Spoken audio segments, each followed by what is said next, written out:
surrounded by controversy. So, let's start with the basics. King Harris is currently a dad. King welcomed a son with Big Nana, his much older girlfriend. But let's just say that this situation hasn't exactly been picture perfect. In fact, controversy seems to follow King wherever he goes.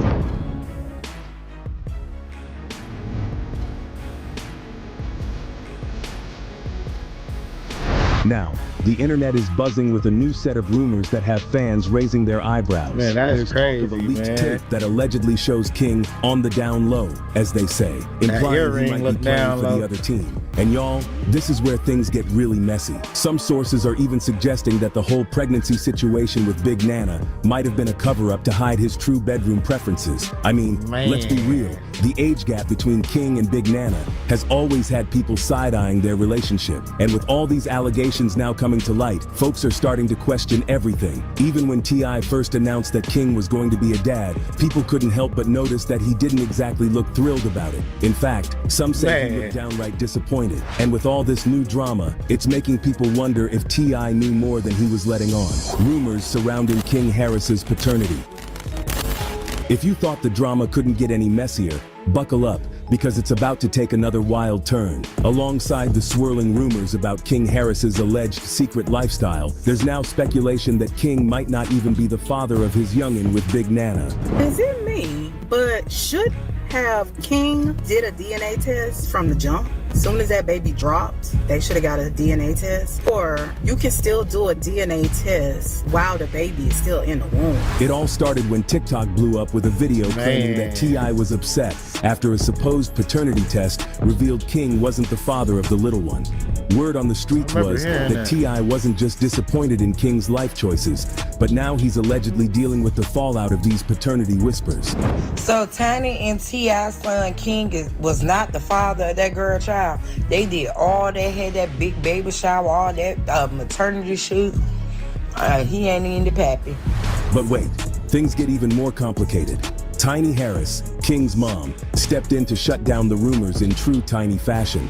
She posted a festive family photo featuring her new grandson and took the opportunity to address the gossip head-on. In her caption, Tiny urged fans not to believe everything they read, calling the claims clickbait and hinting she might even teach some folks a lesson for spreading lies. Family drama or cover-up?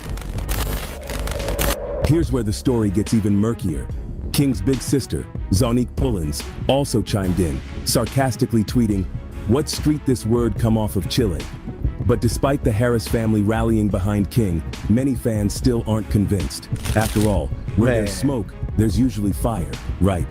And let's not ignore the timing of all this. The paternity rumors, the leaked pictures, and the whispers about King's down-low lifestyle all seem to be surfacing at the same time. Coincidence?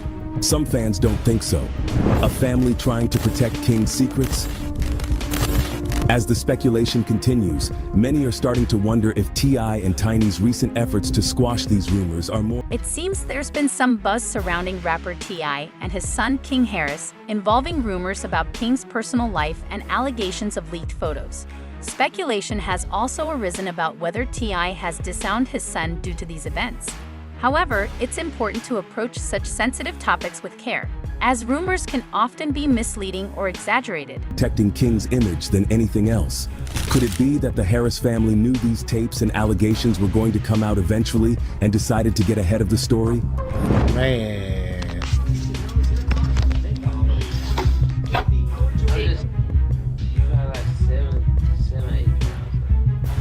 The leaked photos.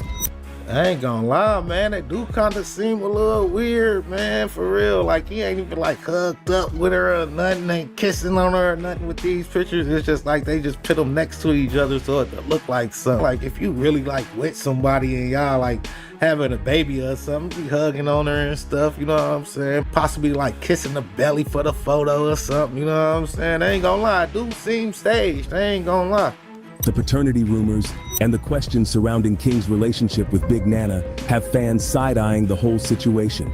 Some are even suggesting that King's entire relationship with Big Nana and even his new role as a father might have been orchestrated as a cover-up to distract from his true preferences. So, I want to say congratulations to King and Nana on their first baby. My first grandson. I'm so excited. What filter they put on her, man? And I helped him Tiny name looking him fucked up. And let's not forget, these kinds of rumors can often spark even more questions. Tiny If won't King's family snooze knew about the leaked tapes beforehand, were they actively trying to shield him from the fallout? Or were they simply hoping the controversy would blow over? Kodak Black's past comments resurface. If you think this drama is new, think again. Back in 2019, Kodak Black took aim at T.I. during their infamous beef, and his words might have been a preview of the controversies we're seeing now. In the heat of their feud, Kodak didn't just go after Tip. He crossed the line by throwing homophobic slurs at T.I.'s sons. During an Instagram live session, Kodak said, "You should have made one of your little effer little sons write a rap." At the time, most people brushed off Kodak's comments as part of his usual trolling. But looking at everything happening now, it's starting to seem like Kodak might have had some insider information. Were Kodak's comments a warning? Let's break this down. Man, it ain't even about no inside information, man. You can just look at that boy and tell, man, he got like some little weird thing going on, you know what I'm saying? I don't even know if it's just like his swag or something, but yeah, man, he definitely scream a little, you know what I'm saying? For real though. Kodak wasn't just insulting T.I.'s rap skills or taking shots at his wife Tiny, who he referred to as Piggy. Nope. He specifically targeted T.I.'s sons, which makes you wonder, was this just Kodak being reckless, or was he trying to hint at something bigger? Now that rumors about King Harris's lifestyle and the leaked tapes are making headlines, Kodak's past comments feel less like random insults and more like they were rooted in something he knew, but wasn't outright saying. The timeline matches up. Think about it. Kodak's feud with T.I. started after his out-of-pocket comments about Lauren London following Nipsey Hussle's tragic passing. T.I. was quick to check Kodak, telling him to rectify his statements expeditiously. That's when things got heated, and Kodak started firing back with personal jabs. But here's the kicker. This was in 2019, long before any of the current rumors about King Harris began circulating. King Harris, son of T.I. and Tiny Harris, has faced growing scrutiny after rumors about his sexuality and leaked photos surfaced. Being in the spotlight his entire life, thanks to his family's fame, has brought both attention and challenges. Speculation has raised questions about his relationship with his father, T.I. While the rumors are circulating widely, the family has not made an official statement. The situation highlights the intense pressure of growing up in the public eye. T.I.'s son, King, Tiny, and T.I., a group of people that were at the Atlanta Falcons game. At some point, the group had a conversation about the fact that King was raised with a silver spoon in his mouth. To make him look better, he said he know not true.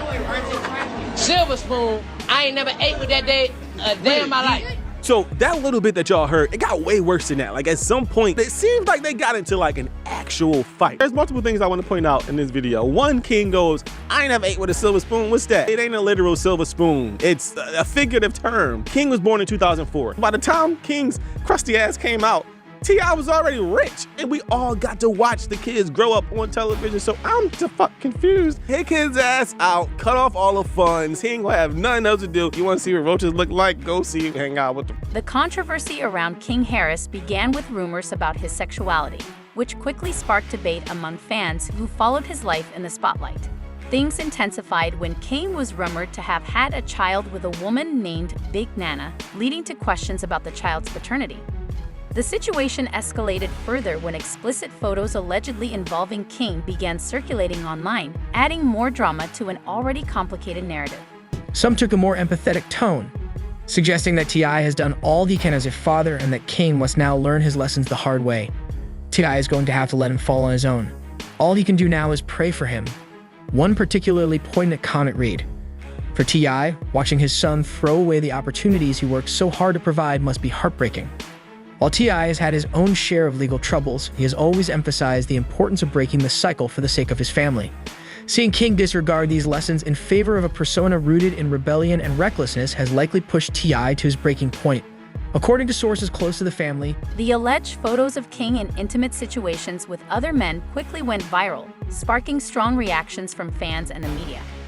The controversy deepened as rumors surfaced claiming that T.I. was upset with his son and might even consider disowning him over the situation. Today I'm announcing the unsealing of a 3-count indictment, charging Sean Combs with racketeering conspiracy, sex trafficking, interstate transportation for prostitution. The indictment alleges that between at least 2008 and the present, Combs abused, threatened, and coerced victims to fulfill his sexual desires, protect his reputation, and conceal his conduct. As alleged in the indictment, to carry out this conduct, Sean Combs led and participated in a racketeering conspiracy that used the business empire he controlled to carry out criminal activity, including sex trafficking, forced labor, kidnapping, arson, bribery, and the obstruction of justice. Let me say a little bit more about the charges. The indictment alleges that Combs abused and exploited women and other people for years, and in a variety of ways. As alleged, Combs used force, threats of force, and coercion to cause victims to engage in extended sexual performances with male commercial sex workers, some of whom he transported or caused to be transported over state lines. Combs allegedly planned and controlled the sex performances, which he called freak-offs, and he often electronically recorded them. The freak-offs sometimes lasted days at a time, involved multiple commercial sex workers, and often involved a variety of narcotics, such as ketamine, ecstasy, and GHB, which Combs distributed to the victims to keep them obedient and compliant. As alleged, when Combs didn't get his way, he was violent, and he subjected victims to physical, emotional, and verbal abuse so that they would participate in the freak-offs, and that Combs hit, kicked, threw objects at, and dragged victims, at times by their hair. On one occasion in March of 2016, that conduct was captured on video and later reported in the media. Specifically, Combs kicked, dragged, and threw a vase at a victim in a Los Angeles hotel when the victim was attempting to flee. As alleged, these assaults often resulted in injuries to the victims, which took days or weeks to heal. In addition to the violence, the indictment alleges that Combs threatened and coerced victims to get them to participate in the freak-offs. He used the embarrassing and sensitive recordings he made of the freak-offs as collateral against the victims. And the indictment alleges that he maintained control over the victims in several ways, including by giving them drugs, by giving and threatening to take away financial support or housing, by promising them career opportunities, by monitoring their whereabouts, and even by dictating their physical appearance. Because of all of this, the indictment alleges that the victims did not believe they could refuse Combs without risking their security or facing more abuse. The indictment also alleges other acts of violence undertaken by Combs and others, including violence against witnesses to his abuse, kidnapping, and arson. The indictment alleges that on more than one occasion, Combs carried or brandished firearms to intimidate and threaten victims and witnesses. Thanks for watching. Stay updated about breaking news and top stories on the NBC News app or follow us on social media. The public quickly reacted, with some siding with T.I.'s rumored frustration and others saying he should support his son no matter what. The situation sparked debates about family, acceptance, and privacy. Next tonight here, new and disturbing accusations against Sean Diddy Combs. A Texas attorney tonight says he now represents 120 alleged victims, men and women, whose allegations span more than 30 years. The accounts of the alleged victims have not been fully vetted, but their accusations involve the kind of drug-fueled, alleged sexual assaults described in a dozen civil lawsuits and the criminal case against Combs. Combs has pleaded not guilty to federal charges. His attorney tonight saying Combs emphatically denies any claim that he sexually abused anyone. Music mogul Sean Diddy Combs back behind bars. A magistrate judge denying him bail, saying that there were no conditions that she could conceive of that would make her confident that he would appear again for other court appearances. The judge saying, "My concern is this is a crime that happens behind closed doors." Diddy's lawyers had argued that he had made good faith efforts by showing up in New York ready to surrender to face these charges, but prosecutors said that he could not be trusted, that he has a history of trying to intimidate witnesses, including some who are going to be witnesses in this case. They urged the judge to remand him. She did, and when the judge did, Diddy, who was sitting at the defense table with his attorneys, did not show any signs of emotion. He took a sip of water before he was led out of the courtroom by the U.S. Marshals. Now, his lawyers have vowed to fight this. They are going to be back in court on Wednesday before the judge who will oversee this trial and try to get Diddy to be released. As the controversy grew, T.I.'s reaction took center stage. Reports claimed he was upset not just about the leaked photos, but also the rumors about King's sexuality and paternity. In the hip-hop world, family and reputation often go hand in hand, and for T.I., this situation seemed to challenge the image he had worked hard to. Hip-hop mogul Sean Diddy Combs will try for the third time to get bail today while he awaits trial on sex trafficking and racketeering charges. Scripps News national correspondent Alex Miller is live in New York City, where this hearing happened earlier today. Alex, there was already a hearing earlier this week looking at notes taken out of Sean Combs' cell. How could that impact his chances at bail? His team says that raiding his cell, monitoring his calls, is not allowed and not fair to allow him to prep for a trial. You know, it'll be interesting to see if this ends up happening. We just got out of this hearing, nearly 2 hours long, and they only talked about these notes at the very beginning. They discussed essentially whether or not they said the word legal on them, and there was a bit of a discrepancy from the defense. Essentially, they backtracked on this even just a little bit. Essentially, he has these binders, legal pads that, according to the photographs from the raid on his cell, did not say the word legal. All of a sudden, now they do. And the defense couldn't exactly say when the word legal was written, and that matters because if it said legal on any of these notes, that is part of attorney-client privilege. Those are things that should not have been taken out of his cell. So there is a big question about that. But Nate, the bigger issue here now is he going to get out? As of tonight, he is still going back to his jail cell. But next week, we will know whether or not he is going to be able to get out until his trial. So the big discussion here, according to the government, is can they trust him? He has proposed a whole laundry list of things that he's willing to do if they'll let him out. Things like 24/7 security, things like not speaking to anybody, not having internet access, phone access, unless it's through this 24/7 security company. But the government and pretrial services, who is separate from the prosecution, they're not buying it. They're saying that they cannot trust Sean Combs to not follow the law or to not follow the rules that he has even set out for himself. They say because he's already broken the rules that the department, the Bureau of Prisons, and his own counsel have laid out for him within a jail cell. So they're essentially saying if he can't do it there, how could he do it in the comfort of an apartment? They had tried to get him released to Star Island, his home on Star Island right in Miami, because it's an island and there's a dock there. The judge immediately said absolutely not, because in theory he could, escape that way. At the heart of the controversy was whether T.I. would continue to embrace King as his son after the leaked photos and swirling rumors about his sexuality.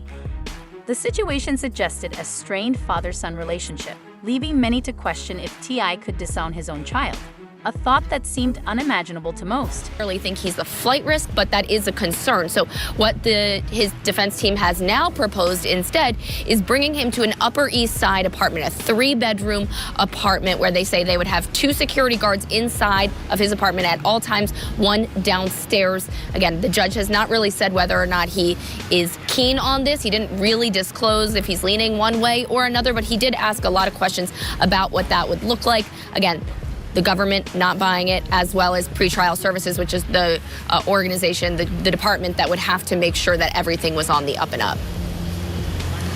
Yeah, Alex, I wonder also, whether there was discussion of that now infamous video back from 2016 of Combs beating his girlfriend at the time, Cassie, the entertainer.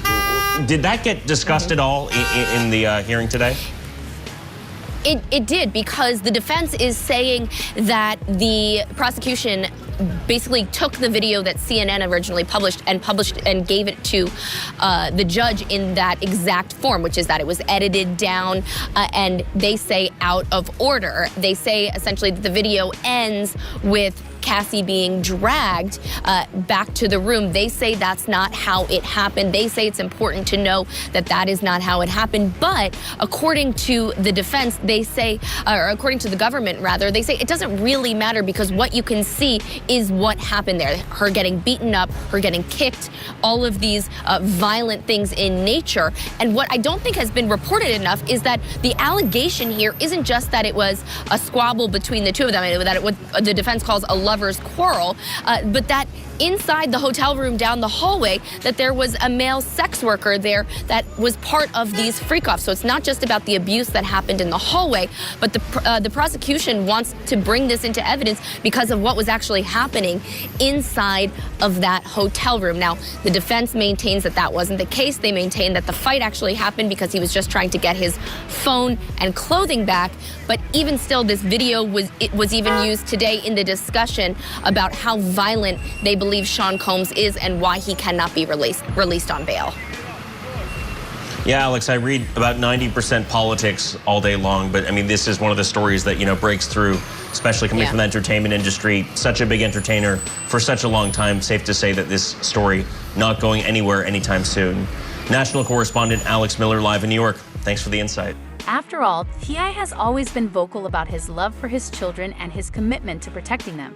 However, in this case, the intense media scrutiny, public opinion, and possibly his own personal values seem to create a pressure that might have been too overwhelming for him to handle. If I was to release those tapes, the world would shut down, okay? If I showed one of these tapes, I'm telling you right now, the whole music industry and Hollywood, it would just grind down like this. They're all gonna start pointing at each other like this, and it's gonna be bad. Oh, it's gonna get bad, all right.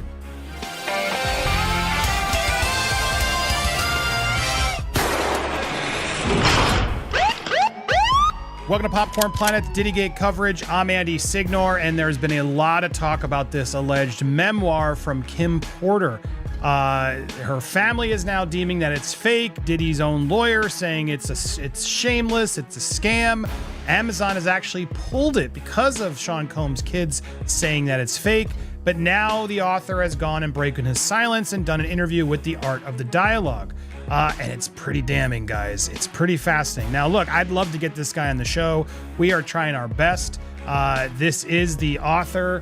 His name is Chris Todd.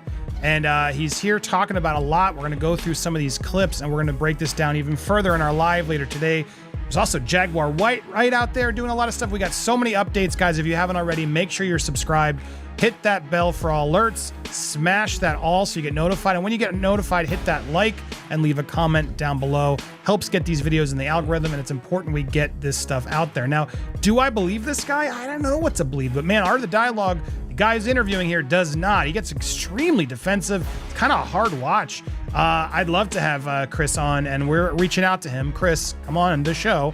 I want to play some of these clips, though, so you can get a gauge of what you think about this guy and is the author of this book. Does he sound legit?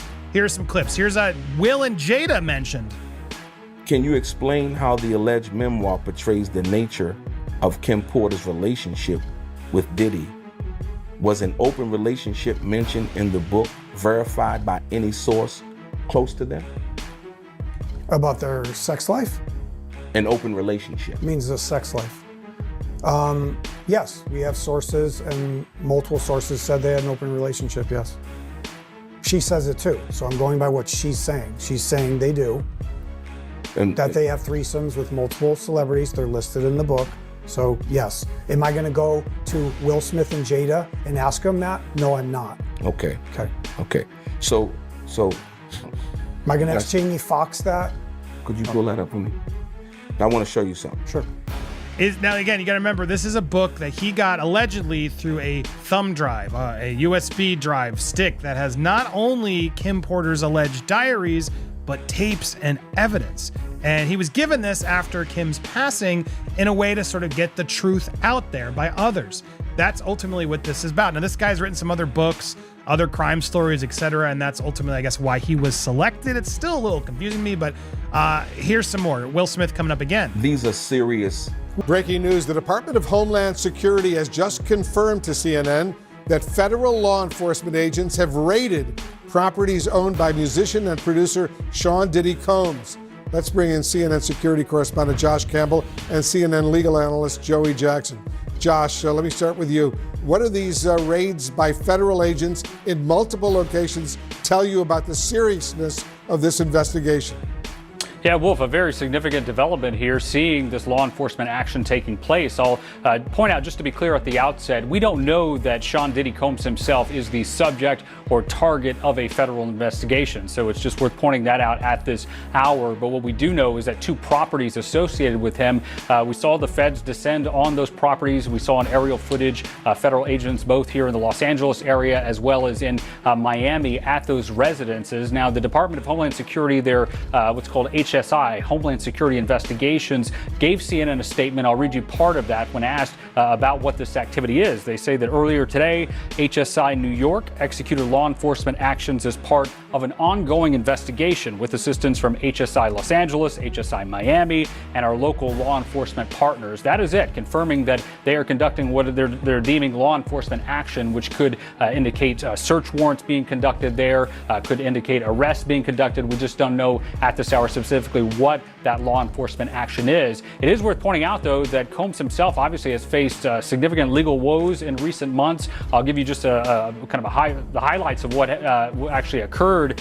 In November, he was sued for rape and abuse by a former partner. That lawsuit was then settled very quickly. But in December, he faced sexual assault allegations in a complaint filed in the Southern District of New York. The suit was brought by a woman referred to as Jane Doe, who said that she was 17 at the time when these allegations took place back in 2003. He was accused of sex trafficking and gang rape, among other allegations, also in that suit naming two of his associates. Of course, Combs denied any wrongdoing there. And then just last month, a former employee of Combs filed a suit also in the state of New York, accusing him of sexual assault, of sexual harassment, and, quote, grooming. That former employee stated that he had worked for Combs between 2022 and 2023. Among those allegations, this former employee, a male employee, said that Combs did not compensate him for his music production work and forced him to procure and interact with sex workers, threatened him with serving alcoholic beverages laced with drugs to guests at parties at Combs' home. And then Combs' son, Justin Combs, was also accused of soliciting prostitutes and underage girls at his father's homes. Again, the Combs have denied any wrongdoing, but just a series of allegations that we've seen taking place. Final point, Wolf, I'll note is that while we don't know the specific allegations or why the feds are at these residences, it is worth pointing out the agency that is conducting this law enforcement activity. It's not the FBI, it's not the DEA or the ATF. This is HSI, Homeland Security Investigations. For those unfamiliar, this is an agency that has long been the forefront specifically at human trafficking investigations. So although we don't have the specifics yet, we're starting to we can glean just based on which agency has the lead, the direction this might go. But again, we don't yet know that Combs himself was the target of the investigation, Wolf. We do know that at this hour that federal agents were at two of his homes, both here in Los Angeles and in Florida, Wolf. Yeah, important points. And Joey Jackson, now let me repeat, we don't know if Sean Diddy Combs is under investigation, but clearly, Joey, it's not good if your homes are actually being raided. No, it's not, Wolf. And I think, whatever conclusions can be drawn remain to be seen, right? There's not an indictment that we're talking about. That means that we're not speaking of a grand jury having rendered a conclusion, not as to guilt. That's not what grand jurors do, but as to reason to believe that a crime was committed and he committed them. Having said that, whenever you have a raid and an investigation, these things need to be really predicated upon, right? The precursor for this to happen would be some probable cause. What is that probable cause? We don't know. But let's go back to what Josh Campbell talked about, which are those various lawsuits. Now, lawsuits are civil actions in nature. They're not criminal at all. But what they do is they give authorities some guidelines and guideposts with respect to alleged conduct that was engaged in, with regard to who it was engaged in, what activities there were, what it involved. And so that, if there's an investigation, could serve as a source of plentiful information. That information could be further investigated, right, by certainly this Homeland Security Agency. And as a result of that, they can work with their local law enforcement partners. What does that mean? It means that they, collectively, law enforcement, try to determine whether there's reason to believe that crimes were committed and, were those crimes carried out and associated in any way we don't know, with Sean Combs. And so that remains to be seen. But before authorities, Wolf, can get into the home or property of anyone, you have to establish some firm basis to do that.